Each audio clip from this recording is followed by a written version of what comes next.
भाजपा के अच्छे दिनों में भी लोगों को बिजली पानी नहीं मिल पा रहा है। नमस्कार, मैं हूं अंचित शर्मा और आप सभी का रियासी अपडेट्स में स्वागत है। इस समय हमारे साथ पीडीपी के नेता बंसीलाल ठाकुर जी हैं। ये भी बिजली पानी के मुद्दे को लेकर अपनी बात रखना चाहते हैं। इनका भी कहना है कि भाजपा के अच्छे दिनों में लोगों को बिजली और पानी तक नहीं मिल पा रहा है। इसके साथ ही कुछ और समस्याओं से भी लोग इस समय जूझ रहे हैं। अपोजिशन का रोल अदा करना चाहते हैं, लेकिन ज़मीनी स्तर पर ये भी कम दिखते हैं। हालांकि बीच बीच में इंटरव्यू देने की बात जरूर करते हुए दिखते हैं। चलिए, मीडिया के माध्यम से ही सही अपोजिशन कहीं तो दिख रही है। बंसीलाल जी, स्वागत है आपका। क्या कहना चाह रहे हैं आप? अंचित जी, मैं रियासी अपडेट का बहुत शुक्रगुजार हूँ, क्योंकि ये हमेशा हमारे और एडमिनिस्ट्रेशन के बीच में पुल का काम करती है और लोगों के जो जैन मसले हैं उनको उठाने की कोशिश करती हैं। तो मैं आपका शुक्रगुजार हूँ। जी जी जी, क्या कहना चाह रहे हैं? क्या बिजली पानी नहीं मिल पा रहा है मौजूदा समय में लोगों को? अंचित जी, हमारे लोगों के साथ, खासकर जम्मू कश्मीर के लोगों के साथ एक बद्धा मजाक है, क्योंकि आप हमें इतने बड़े बड़े वादे करते हैं कि हम ये करेंगे वह करेंगे, क्योंकि जब से 2-2.5 साल हो गए जब से ये गवर्नरी राज लगा है जहाँ जिस सेंटर का, तो जहाँ लोगों की मुसीबतें कम होने के बजाय ज़्यादा हो रही हैं। लोगों को कह रहे थे कि जब ये गवर्नरी राज जहाँ ये 370 हटेगा, 35 हटेगा, तो उसके बाद जहाँ पता नहीं दूध की नदियाँ बह जाएंगी, जहाँ दूध की नदियाँ बह जाएंगी, जहाँ लोगों के अच्छे दिन आ जाएंगे। लेकिन आज लोग जो तरस रहे हैं हर काम के लिए, खासकर में कि उनके बिजली और पानी का जितना बुरा हाल है। आज गरीब आदमी जो है, बाकी कई तो होंगे जिनके बेचारे को सरमाएदार दूसरे तीसरे उन्होंने वो इन्वर्टर लगाए होंगे, जनसेट इन्वर्टर लगाए। हाँ, लेकिन कब तक चलेंगे? चार्ज उन्हें भी करना पड़ता है। लेकिन गरीब आदमी है जो रात जो आज की है वो मतलब गुजारता है, उसको पता लगता है कि रात किस तरह गुजरती है। दिन तो गुजर जाता है, लेकिन रात के अंधेरे में मच्छर उसे खा रहा है, पानी नहीं है, बिजली नहीं है। आज यहाँ पर मैं एक चीज़ ऐड करना चाहूँगा। कुछ देर पहले ही मुझे एक विद्यार्थी का अगार बलिया से फ़ोन आया था और उसका दर्द कहीं ना कहीं वो अपना बता रहा था कि जनाब उसे पढ़ना होता है, लेकिन बिजली ना होने के कारण नहीं पढ़ पा रहा है। और ये बात भी उसने कही कि इन्वर्टर उनके घर पे नहीं है, तो कैसे वो अपनी पढ़ाई जारी रखेगा। हालांकि शुरुआती दिनों में जब से ये पावर क्राइसिस जो है वो चल रहा है, डीसी रियासी ने कहा था कि ये लोकल स्तर की समस्या नहीं है, लेकिन जहां से भी समस्या है, आखिर आम लोग कब तक इस समस्या से जूझते रहेंगे और कब तक उन्हें परेशानियों का सामना करना पड़ेगा? क्यों इस समस्या को जल्द से जल्द हल नहीं किया जा रहा है? क्योंकि वादा तो अच्छे दिनों का हुआ था और अच्छे दिनों में बिजली और पानी की समस्या रियासी जिले में बदस्तूर जो है वो जारी है। अंचित जी, रियासी में इतना बुरा हाल है कि जहाँ लोग जो ज़रूरियात चीज़ें होती हैं जो इंसान के लिए, जैसे बिजली पानी का जहाँ कम से कम 700-800 रुपये में एक ट्रक वो टिप्पर आता है, वो लोग वो टैंकर डाल रहे हैं। और लोग, कोई गरीब आदमी है जो बेचारा वो देख रहा है कि नलका आ जाएगा, कल आएगा। जब इनके पास जाओ तो वहाँ कहते हैं जी जहाँ मोटरें ख़राब हो गई हैं, जहाँ जो पंप नहीं चल रहे हैं। लेकिन मैं ये कहना चाहता हूँ, खासकर ये लोकल जो इशू है इस पर मैं कहना चाहता हूँ, जहाँ की जो हमारे डिस्ट्रिक्ट एडमिनिस्ट्रेशन है, डीसी साहब हैं, उन्होंने कम से कम इलेक्ट्रिकल और पीएचई के जो इंजीनियर उनकी क्लास लेना चाहिए और उनको ये हदायतें देना चाहिए कि ये बिजली और पानी जो है ये लोगों की ज़रूरियात का मसला है। और ये इस वक्त गर्मियों में अगर ये लोग ऐसा तरस रहे हैं तो उनके साथ कैसा व्यवहार किया जा रहा है। मैं ये एडमिनिस्ट्रेशन से कहता हूँ। डीसी रियासी का कहना है कि ये लोकल समस्या नहीं है, नॉर्दर्न ग्रिड से समस्या है, कुछ एक्सरसाइज चल रही है उसके तहत ये हो रहा है। जो नॉर्दर्न की इंडस्ट्रेशन चल रही हैं तो अच्छी बात है ये अपने सिर से जितना भी है मसला है ये सीधा वो सेंटर पर उठा रहे हैं। लेकिन वो उसमें भी अंचित जी हमें अब ये बड़ा खुशी हुई थी कि हिंदुस्तान का जो प्रधानमंत्री कल सांबा में आए थे, पल्ली पंजाब 24 तारीख को, तो हम लोगों ने उम्मीदें ला के बैठे थे। हम ये उम्मीदें ला के बैठे थे कि जहाँ के डेली वेजरों का मसले हल होंगे, जहाँ स्टेटहुड दिया जाएगा, जहाँ लोगों को, क्योंकि जितना भी पावर है हिंदुस्तान में, कम से कम मैं ज़्यादा नहीं कहता हूँ को 40% पावर पंजाब से, जम्मू कश्मीर से जाती है। ये इन लोगों को फ्री बिजली जहाँ दी जाएगी, लेकिन बारीदारों का मुद्दा भी कह रहे थे, ऐसा सुनने को आ रहा था, चर्चाएं थी कि उस पर भी ऐलान हो सकता। बारीदारों के मुद्दे पर भी बात चल रही थी और लेकिन हमें इतना अफसोस प्रधानमंत्री पर नहीं है, क्योंकि वो देश के प्रधानमंत्री हैं वो, लेकिन जो लोकल लीडर हैं जहाँ के जम्मू कश्मीर के, उन्होंने इस मसले को बिल्कुल टच नहीं करने दिया। जो लोगों की उम्मीदें थी वो लोग गए वहाँ, मुलाजमों को इंस्ट्रक्शनें दी गई, मुलाजिम वहाँ इकट्ठे हो गए, 20-25 हज़ार पंचायती नुमाइंदे और कुछ 5-10 हज़ार उनके नुमाइंदे भी होंगे, वो भी इकट्ठे हो गए। लेकिन वहाँ मसला जो हल होना था वो होने के बजाय, और वो जो पहले जो काम हुए थे डॉक्टर मनमोहन सिंह के वक्त जो काम थे, जैसे टंडल का काम था, दूसरे तीसरे, उनको दोबारा उन्होंने उनका उद्घाटन किया। लेकिन लोग देखते रहे कि पंचायत के मेंबर दूसरे तीसरे कि हमें कौन सी लॉसमेंट कर रहे हैं। लोग ये भी सोचते रहे कि हो सकता है कि इलेक्शन की लॉसमेंट करें, कि इलेक्शन कोई इंडिकेट दें कि हम ये इलेक्शन कराएंगे, स्टेट हुड का देंगे। डेली वेजर, मैं कहता हूँ डेली वेजरों के साथ जितना जुल्म, आज 61,000 डेली वेजर है जम्मू कश्मीर का, जो बेचारा दर बदर PHC का दर बदर हो रहा है।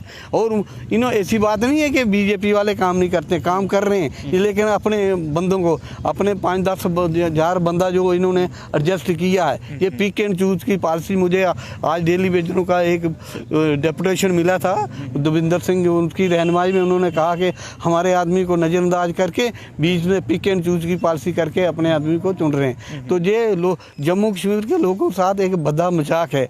मैं ये कहता हूँ कि पहले के जो काम जो हमने शुरू किए थे PDP के वक़्त, PDP का एक सुनहरी वक़्त था रियासी में, मैं आपको बताऊँ डिग्री कॉलेज, पार्क, हॉस्पिटल और कितने काम, पॉलिटेक्निकल कॉलेज, कितने कांग्रेस के काम भी आप भी किनारे अपने खाते में डाल रहे हैं। हमने शुरू किया था, कांग्रेस ने उसमें थोड़ी बहुत ही मदद की उसको आगे करने के लिए। जिला किन के टाइम पे?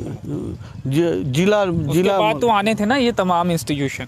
चलो अच्छी बात है, हमने कहता कांग्रेस, हमने कहता उस वक्त थोड़े बहुत काम जो हुए, लेकिन उसके बाद आज देखो 2-2.5 साल ये पीरियड हो गया है, इनमें कोई एक काम आप बता दो रियासी में ये काम। आप हम कहते थे जहाँ सेंट्रल स्कूल खुल रहा है, केंद्रीय विद्यालय, रोज़ कहते हैं, रोज़ सुनते हैं, जितना प्रभु कंडा, जितना बीजेपी का बड़ा लीडर होगा उतना ही ज़्यादा झूठ बोलते हैं। हमने कहते हैं कि उनको, और ये प्रधानमंत्री मोदी को भी अंधेरे में रखा है जम्मू कश्मीर के लोगों ने। हमें अफसोस उस वक्त हुआ जब हमारे जहाँ के जम्मू कश्मीर के लीडर हमें कहते थे कि भाई आप फिक्र मत करो, हम आपके मसले हल करेंगे, हम प्रधानमंत्री के पास आपको ले के जाएंगे। जो लोग जो कहते थे, जो जहाँ के प्रधान हैं हमारे, लेकिन उनको स्टेज पर बैठने की जगह नहीं दी गई, उनकी कुर्सी भी स्टेज के नीचे ही कहीं लगाई थी, क्योंकि वहाँ हमें दिखने, वहाँ वो हमारे हैं PMO, हमारे MP हैं डॉक्टर जितेंद्र सिंह जी। डॉक्टर जितेंद्र सिंह ने जहाँ एडमिनिस्ट्रेशन पर एक ऐसा जकड़ के रखी है और वो अपने हिसाब से चलाते हैं, लोगों के हिसाब से नहीं चल रहा है। कहते आज गांव का लोग, शहर का लोग, गलियों का लोग तंग आ चुके हैं बिजली और पानी की वजह से। तो मैं फिर एक बार इन जहाँ के इस स्टेज से, आपके माध्यम से, ये खासकर लोकल, जहाँ मुझे ज़्यादा लोकल के बारे में ज़्यादा पता है, लोकल जो मसले हमारे बिजली और पानी के हैं, जहाँ छोटे मोटे जो काम हैं जो बिल्कुल नहीं हो रहे हैं, ये इसको डिस्ट्रिक्ट एडमिनिस्ट्रेशन इसमें ध्यान देना चाहिए। इनको ये नहीं दिखाना चाहिए कि पीछे से कट चल रहा है जी, पीछे से होगा कट, किसी से होगा ये कट। लोगों को उसमें क्या लेना, लोगों को उसका कुछ नहीं है, लोगों को बिजली और पानी चाहिए। जो व्यवस्था है उसे दुरुस्त करने के लिए लोगों ने वोट करने के लिए होना चाहिए। लेकिन ये अच्छे दिन का वायदा करके हमें ये सरकार आई थी और अच्छे दिन का सपना दिखा रहे थे हमें, और ये हमारे लिए बुरे दिन आ गए। आज देखो अच्छे दिन आए हैं, कोई जो सरमाएदार हैं, जो लोग हैं, उनके अच्छे दिन आए हुए, लेकिन गरीब आदमी जो आज भी वो बात नहीं कर सकता। और दूसरा डेमोक्रेसी का सिस्टम है जो हमारे JNK में, ये बिल्कुल ख़त्म हो चुका है। हमारी पार्टी प्रधान महबूबा मुफ्ती जब भी कहीं जाने का प्रोग्राम करती है तो उसको नज़रबंद कर दिया जाता है। कहते हैं इससे ये पॉलिटिकल सिस्टम कैसे चलेगा? जब तक जहाँ का पॉलिटिकल सिस्टम नहीं चलेगा, लोगों के हाथ में पावर नहीं आएगी, तो जम्मू कश्मीर में ये तराई इस तरह मची रहेगी। तो हमारी ये प्रार्थना है ये सेंटर के इन लीडरों से, ये आप जो ब्लड शड वाला जो काम है, गोली कांड दूसरा तीसरा ख़त्म होना चाहिए। क्योंकि देश के इतने बड़े प्रधानमंत्री हुए अटल बिहारी वाजपेयी, और उनके साथ जो हमारे जम्मू कश्मीर के मुख्यमंत्री से उन्होंने कहा था ना ग्रेनेड से ना गोली से बात बनेगी बोली से। आज भी जो हमें ये दबा के रख रहे हैं, ये ज़बरदस्ती दबा रहे हैं, ऐसे नहीं ऐसे करो, ये नहीं होगा। बातचीत करनी होगी, बातचीत से हर मसला हल होगा। जब तक बातचीत नहीं होगी आप ना उग्रवादी पर काम पाएंगे। आतंकवादियों से तो बातचीत नहीं होगी ना। जब आतंकवादी कोई सीमा पार कर या फिर अपने हाथ में बंदूक उठाकर हमारे सुरक्षा बलों पर हमला करेगा, तब तो बातचीत नहीं होगी ना। तब तो गोली से ही जवाब देना पड़ेगा ना सुरक्षा बलों। देखो आतंकवादी तो हम नहीं चाहते हैं, आतंकवादी के हम खिलाफ हैं, लेकिन एक माहौल बनाना चाहिए कि आतंकवादी नमे न बने। जैसे देखो हमारा जो प्रोजेक्ट है सलाल प्रोजेक्ट, इसका पता क्या किया इन्होंने? पहले पानी के भाव को मोड़ा, उसके बाद जो बिजली का पावर बनाया, अब वो बिजली दे रही। जहाँ के लोगों के जो जैन हैं वो साफ करना होगा। जब तक इनके जैन साफ नहीं होंगे तब तक ये नहीं होगा। ये हमारी कमजोरी है, हमारे लीडरशिप की कमजोरी है। हमारे आपकी तो सरकार रही, आपने क्यों जहन क्यों नहीं बदले? आपकी सरकार भी तो रही। हमने बात की थी, हमने वो चल रहा था, बात सिलसिला चल रहा था। उस वक्त एक फाइल तैयार हो गई थी, खासकर मैं कहता हूँ दिल्ली भेजने की, तो महबूबा मुफ्ती के टेबल पर वो पहुँच चुकी थी। लेकिन उस वक्त अनफॉर्चुनेटली कि हमारी सरकार को इन्होंने महबूबा को पता चला कि ये कर रहे हैं, उन्होंने सरकार को ही टॉपल कर दिया।